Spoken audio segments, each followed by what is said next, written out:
episode of Ingrained Woodworks. Today, now that we have our machine set up in easel, we're going to take some time to design a quick first Carve project, and then we're going to go ahead and run it. First, we're going to start by going to easel in our web browser.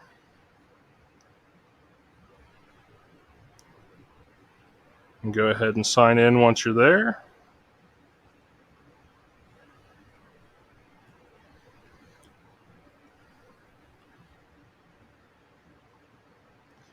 And you'll see I've already created a file here, and what we're going to do is we're just going to work to recreate this file.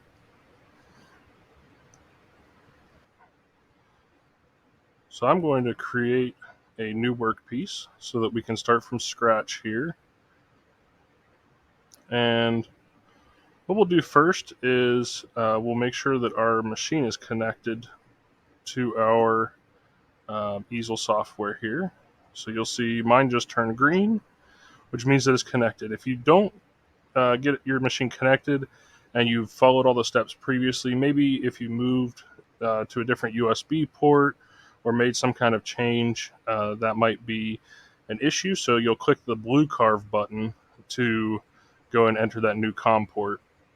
If you need help identifying your COM port, you can check out the video of how to set this up in the video description. All right, so now we're ready. Our machine knows, or our easel knows that our machine is connected. So we're going to start out with some text. So actually, you know what? We'll start with creating our workpiece here. So I actually already have some measurements in here from getting this ready for y'all. But basically, you're going to measure how wide your piece is, how long it is, and how thick it is. So in this case, my piece of cherry that I'm going to be using is 11.5 inches in width, and it's 7 inches in length and 1.02 inches thick. Now those width and lengths are actually a ½ inch shorter than my actual project, just because I wanted to maintain some space around the edge, just in case, so that I don't run out of the bounds of the material. And I may also trim it up on the table saw depending on how square the carve turns out. Now, as far as material, here's where you'll select most of the materials that are in here work just fine. Basically, what this is designed to do is give some feeds and speeds starting points. So in this case, I'm working with cherry, so soft maple is pretty close as far as density. It's since cherry's not in there, it's not going to be perfect. You could also, for cherry, you could select walnut. They both mill up about the same. So we'll set up for walnut this time, and then we'll click off onto our project. Now we can go in here and we can add some font. So for our project, we want it to look like this one down here. So the Your Home SilverBack 6060, and then a SilverBack Gorilla. And I'm actually going to change this up a little bit. I noticed some issues with this Carve, and that's part of learning this type of software. But what I'm going to do here, I'm going to start by creating my text. And I used Homestead previously for the Your Home portion, and I really liked the way it looked. So we're going to do the same here. My text in there.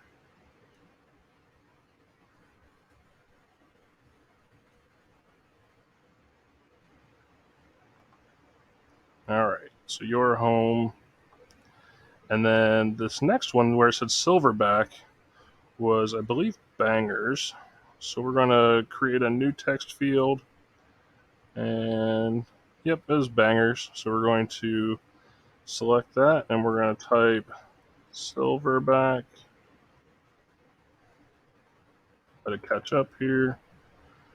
Good. Drag it over.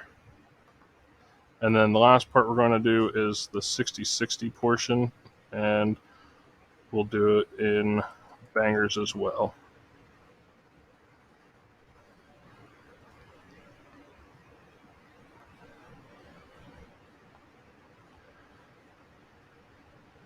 Now, if this is bothering you and getting in your way, you can always click this double arrow here, and it'll shift the preview out of your way so that you can do some design work here. So what we're going to do, we're going to highlight all three of these pieces of text, and I want them to align to the right. So when they're all aligned, you'll see this pops up as an option. So we'll click Align to the right. We're also going to take and resize them all at the same time. So we'll bring them down, and then we'll bring them onto our work piece a little bit further. All right, so far that looks pretty good to me. If you want to check your preview, you can always click the two arrows to bring this back, and that'll bring this across so you can see it. If you click detailed view here, it'll actually show a better preview of this particular workpiece. All right, and what we can see just from this preview here, it looks like it's carving really deep on these letters, and I don't want it to carve that deep. So we're going to bring back our edit pane here, and we're going to set up some of the cut settings. Now I want it to be the same settings for all of them, so I'm going to highlight this all, and then under cut, I'm going to change this. I don't want to go very deep at all. It doesn't take a lot of depth to create contrast, so I'm going to do actually I'm going to do 0.1 inches. That's not very deep, but it does create some good contrast. The next thing we need to do is we're going to bring in a silverback gorilla picture. Now, when it comes to bringing pictures into your project to carve, keep in mind that you can use any picture that you want for something that's personal use. If you're going to make a sign for you to be in your office or your room or your house, you can use whatever you want. As soon as you decide that you're going to sell it, you're going to make any money on it, then we have to assign credit, whether it be purchasing it, assigning some credit to where it came from. You definitely don't want to get tied up in any copyright suits, so just be mindful of that. So to get a picture here for a silverback gorilla, we're going to search for silverback gorilla clip art. Once that comes up, we'll select silhouette. I find that in a 2D carve, often a silhouette works the best. And you're just going to right click on the picture. So like I like this one right here. This is one I've been using. So I'm going to right click and I'm going to save image as.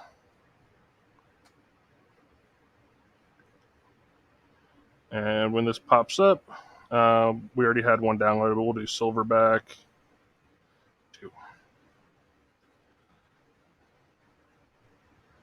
Super easy. Now we'll jump back into easel. Keep track of where that downloads to. If you don't have an idea of where it went, make sure that you track this and do the show in file so you can find it. Now what we're going to do, we're going to do import, image trace, and we're going to upload our file.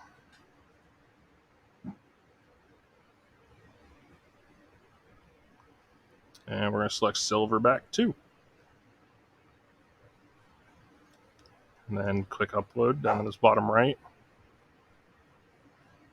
All right, so now we have our picture in here. You can play around with these settings. There's threshold, which will determine what outlying pixels are included in the image, what is not. Smoothing will help to round over edges where there may be pixel peaks. Invert will switch what is being cut and what's not being cut. And trace outline simply gives you an outline of the areas to be cut. Lots of different options there. You can play with it to see what gives you the best results. We're going to click import. And you see it brought our picture in. I'm gonna drop this tray down here. I don't want this open so we can have some more space to work. Now, my goal here is I want to get this as big as possible because some of these lines are pretty fine. And what I found is they don't like to carve very well, especially when we're running something like a 32nd inch bit. It's just too small. So we're actually I'm going to move your home up, silverback up,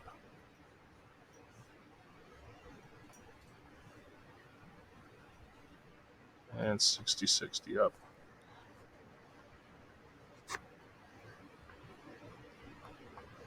We'll go ahead and we'll select those 3 again, and we'll align them to the right. And then we'll bring 60/60 up underneath.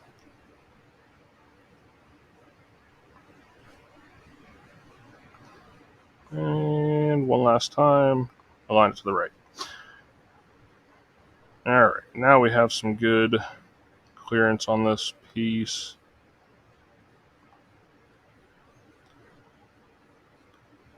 Now on the Gorilla, we're going to set to that same 0.1. I don't want this to be deep. I just want it to give us some decent contrast. So 0.1, you'll see the lighter the color is here, the lighter your cut is going to be. Right. We'll make sure that this changed as well. There we go. So 0.1. So now you can see how I can see the difference between the letters and the picture here. So I knew something was off. So we changed them all to 0.1 now. And now what we can do is we can drag back in our preview.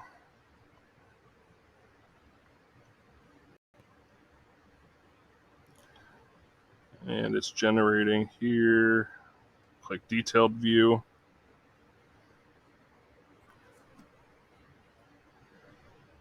And this is going to give us an idea of what we're looking at.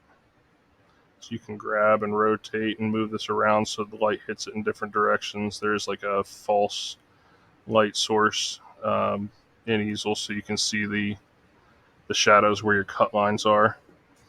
Now, what we're going to do here, we're going to use an 1/8 inch bit as our roughing pass.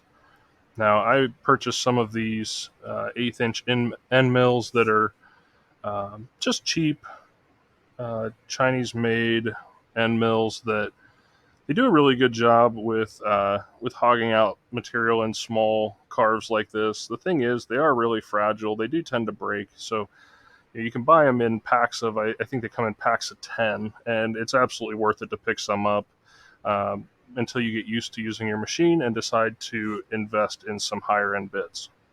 But in my case, this is a fishtail upcut 1/8 inch, so we're going to select that. And what we can do here is we can actually see what the 1/8 inch bit is going to cut and what it's not going to cut by removing the detail pass here. So now by selecting the detail view with no detail bit selected, anything that shows up in red is not going to, if you click here on this ellipses and then uncut areas, all of this red is what's not going to be cut by the 1/8 inch bit, which is no big. That's why we use a secondary tool path, and we're going to use a 1/16 inch. And we'll say that it's the fishtail spiral. It's actually a corn milling bit, and it's a little bit slower, so we'll be a little bit more conservative with the speeds here. So we'll click that and click off. Now when we click detailed view with uncut areas selected, we'll be able to see if any of those uncut areas remain at all. So you see here, there is some in the front of the face here. So in order to get rid of those, we'll see if there's maybe another bit selection that we can use. Here in this case, we could try and do a 60-degree V bit, and that may be able to get in there and take care of some of those points.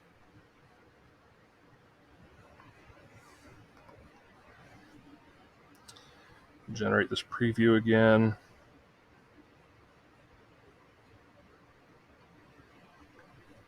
All right. Yep. So the fact that we don't even see a checkbox here for uncut areas means that there are no uncut areas. So we'll go ahead and run a 1/4 inch shank 60-degree V-bit for this particular carve. I highly suggest picking one up. Pick up a 60, a 90, and maybe a 30. They are great for doing lots of different carves, especially sign making. They make life really easy. And then it's also going to, you'll see if we click and turn this, it's actually going to change the look of the lettering here. So as we zoom in, try and drag it over, it's actually going to round the edge, or not round it, but put a bevel on the edge of the lettering. It's up to you if that's the look that you want. If not, there is a way to eliminate that as an option, which would simply be to make the letters their own workpiece. So what you could do duplicate, and then in this duplication, once that's selected, you could delete the gorilla out of here and delete the detail bit.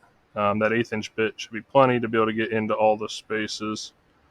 Let's check and see what it leaves out.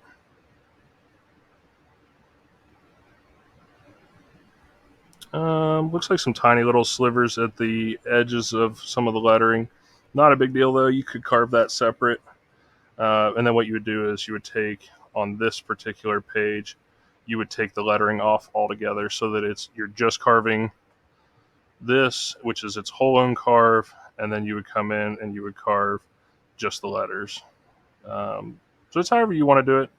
Depends on your particular taste. So I'm happy with this, and I'm ready to carve.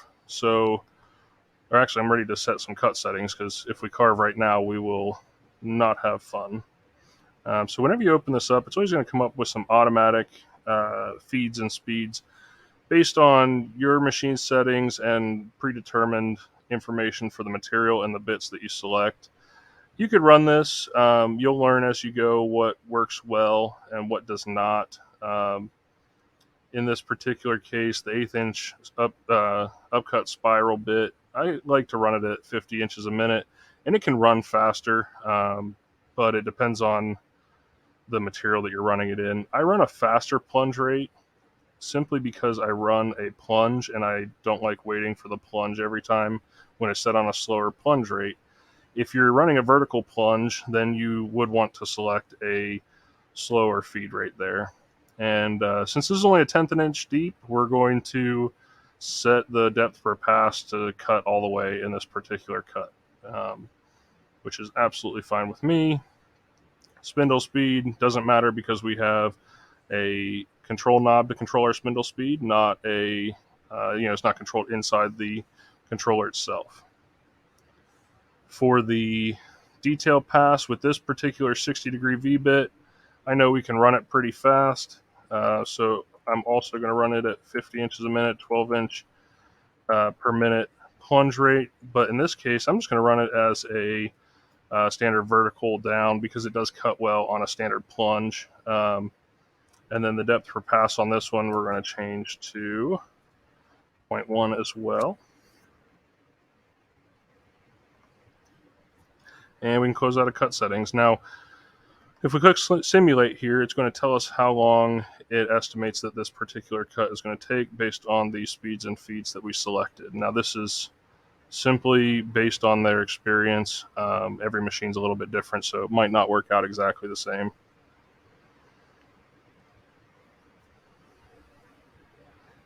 Let's see what this has to say here.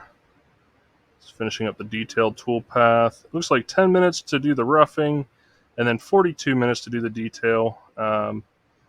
That's not terrible. We'll go ahead and run that. It's pretty lousy for a detail pass that really doesn't need to hog out a lot of material. We could actually change, in this case, I'm going to change this to closer to 80 inches a minute. And we are cutting the full depth at once. So we'll exit out of that, and we'll see what that changes our time to here.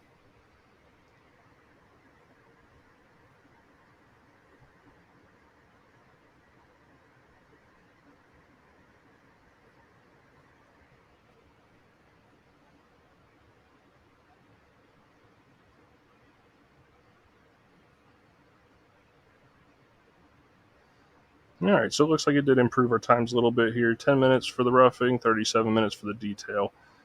So that's pretty good. I think we'll run with that.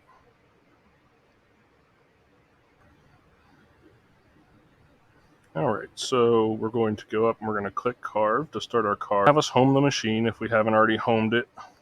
I'm going to go ahead and do that. It was already in the home position, but why not? We'll make sure that it's there. So it's taking a moment to home.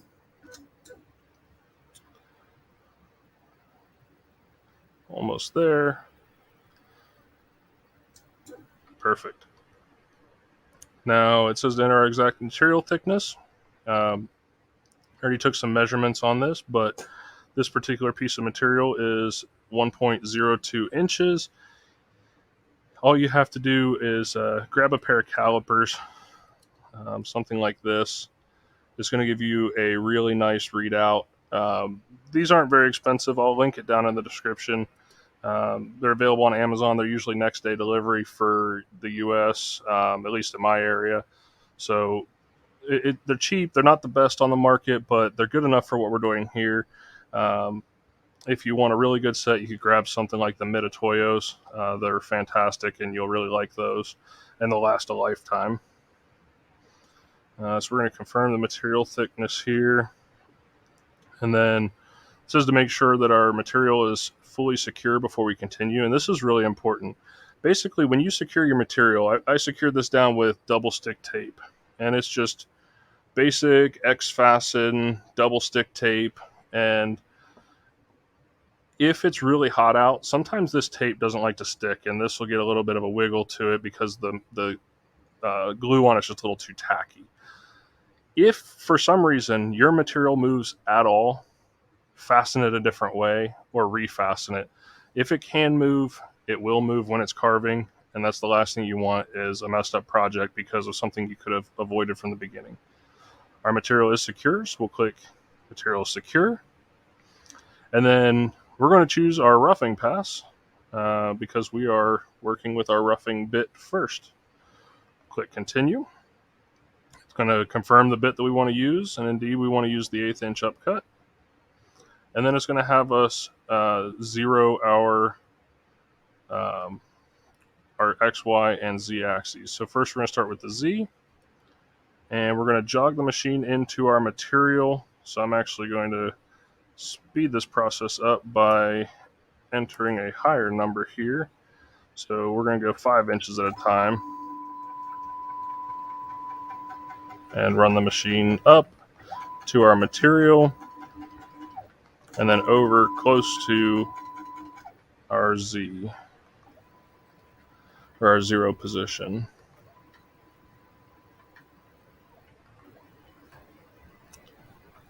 Get this all crossed here.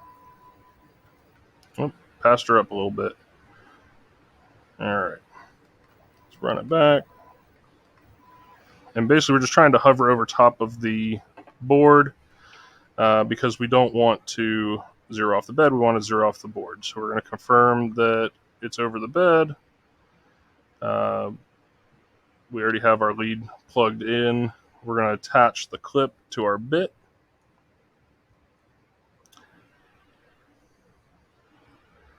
And then we're going to click Clip Attached. It's going to have us take our plate and touch it to our bit. And once we've done that, we're going to say that the touch plate is in place and that we've placed it on top of the material here. And we're going to click Start Probing.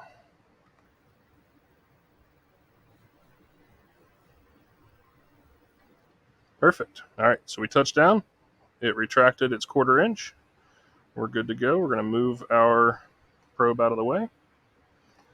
Say that the Z probe is put away. And then we're going to set our X and Y zeros. So we're going to jog the machine. Actually, I clicked the wrong button there. It's going to have us redo the probe just because it does it all in one step instead of splitting it up here. So we confirm the position. The clip is attached. We're going to touch for contact. It's happy with that. Touch plate is in place. Start probing. It drops our 1/4 inch. Retracts. Put our Z probe away. And now we're going to go ahead and position our machine. Now what I've found is if you go ahead and bring the Z down, you have a little bit more control over making sure that this is set to the corner that you want it to be on. So we're going to set our X, now our Y, and I'm happy with that XY0. Now it's going to have us turn on our spindle. Since we have it set to automatic, it turns on right away. If we did not have it set on automatic, we would have to activate our spindle ourselves. And we say the spindle is on and it's ready to go. We're going to go ahead and click Carve, and it'll be off to the races.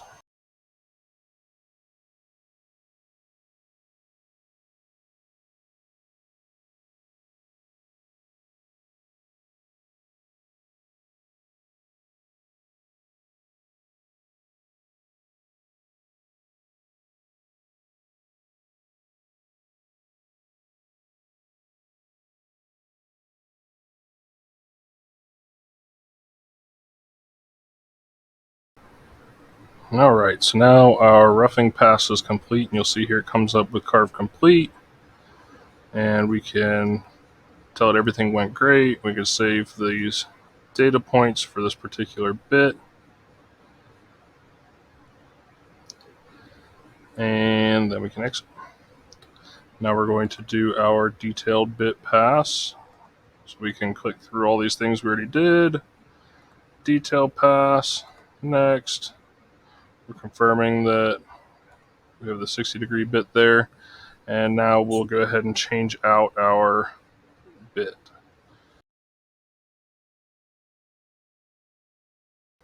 Inner collet. So you'll see the collet itself is down inside the nut, and it pops out, but in this case I have more than one, so instead of taking the time to pop it out, I'm just going to take this completely out.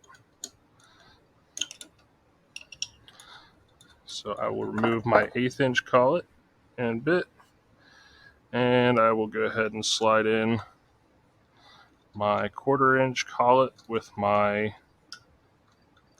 60-degree V-bit.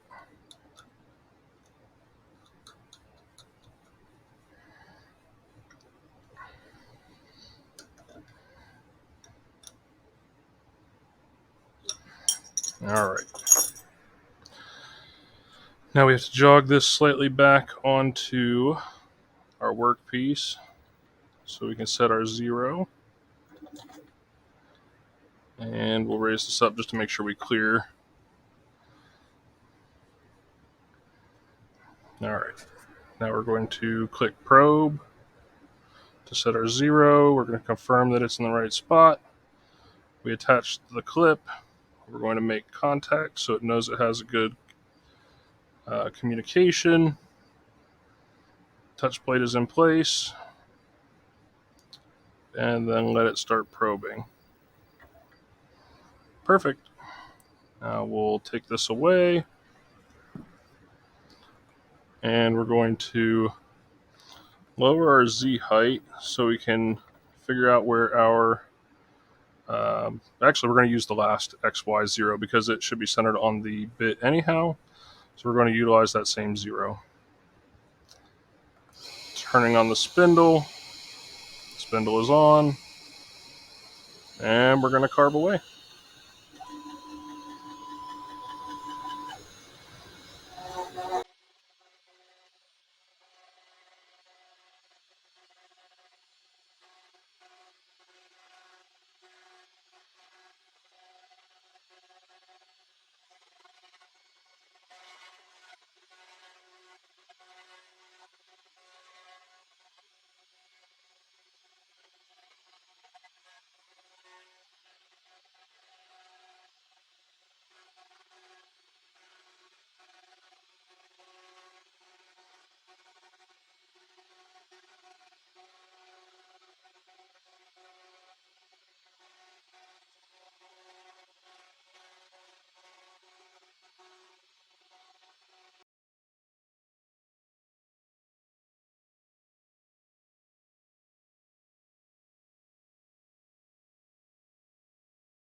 And there it is. We're all done.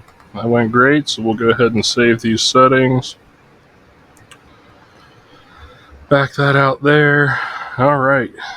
And let's take a look at our final product. I'm going to home the machine so it gets out of my way.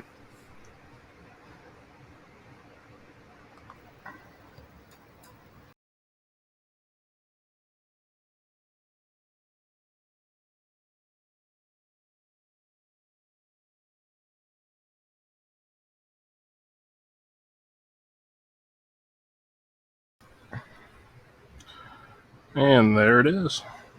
That's our final product. Turned out fantastic. One other place that we can look while we're in easel that is definitely beneficial to look at is when you click on machine, you can come down here to advanced, and that'll give you some information as far as step overs. You can set this to step over really whatever percentage you want, but what you'll see is sometimes you get issues like this where the bit path can be seen, which really isn't a big deal. It usually sands out pretty well, and most of the time it's just the way that the light reflects off of it, so it's not something that you can really feel in the wood. But if you want to eliminate that, you can do 90% of your depth at 40% and come back with with another cut and do the last 10% of your cut with say 10% step over, and those are going to be so small that you're not going to be able to see them anymore. So that's a good way to do that. And then same with the step over here for the detailed bit. Both are really good pieces of information to have. So definitely take a look at that. Don't change them though if you don't understand what they are. It will definitely not turn out the way that you want it to if you change these, like the safety height here. Changing this determines how high the bit comes up above whatever your 0 point was. So if you're doing something inside of a pocket and you set your 0 as the bottom of the pocket and you only set it for 0.15 inches and your pocket is 3/4 of an inch deep, when it goes to leave that cut to return to 0, it's going to plow right through your material. Or when it goes to go from one pocket to another, it'll plow right through your material. So this is where you can set that safety height here. And we'll do a project here soon that involves not only using the step over, but also that safety height so that you can see how to use them effectively. But thank you for joining me for this episode. I hope that you learned a lot. I will try and shorten up the videos here in the future now that we're through some of the more complex procedures and get you some good content that you can watch in around 10 minutes or less. Thanks for joining me. Have a good day.